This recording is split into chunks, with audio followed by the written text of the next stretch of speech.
Tu ne peux pas être marocain si tu ne connais pas Moulay Idriss le deuxième. Dans cette vidéo, la famille, je vais vous faire découvrir l'histoire du deuxième roi du Maroc, Moulay Idriss Al-Azra, qui est enterré ici, à Fès.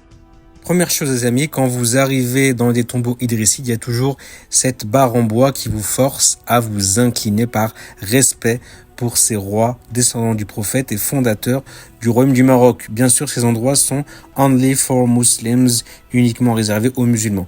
Moulay Idriss II Al-Azhar est le fils de Moulay Idriss Ier, le fondateur du Maroc en 789.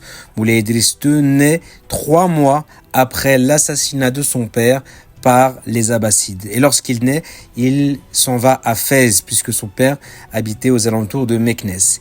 Arrivé à Fès, il va fonder le mythique quartier Al-Qarawin, ce quartier de la Médina de Fès qui est connu pour ses petites ruelles, dans lequel on trouve notamment la plus vieille université du monde, qui est l'université Al-Qarawin. C'est lui qui va penser ces ruelles aussi étroites et aussi nombreuses. La raison de cela, c'est pour échapper aux éventuels meurtriers et pour éviter le sort qu'a connu son père. Idriss II va imposer son autorité dans tout le nord du Maroc actuel. Et en 814, il va prendre la ville de Tlemcen, dans laquelle il va rebâtir une mosquée. C'est avec sa cousine qu'il va se marier, et de cette union naîtront 12 enfants, parmi lesquels son héritier, Mohammed ibn Idriss.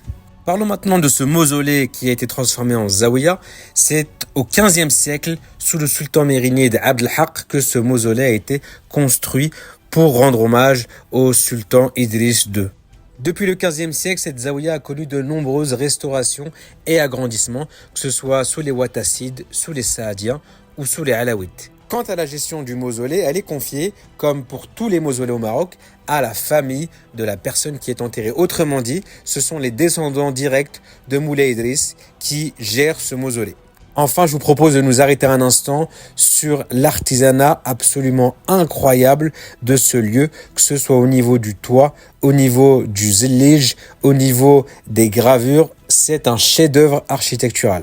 Et puis, comme pour rentrer, c'est la même chose pour la sortie. On s'incline.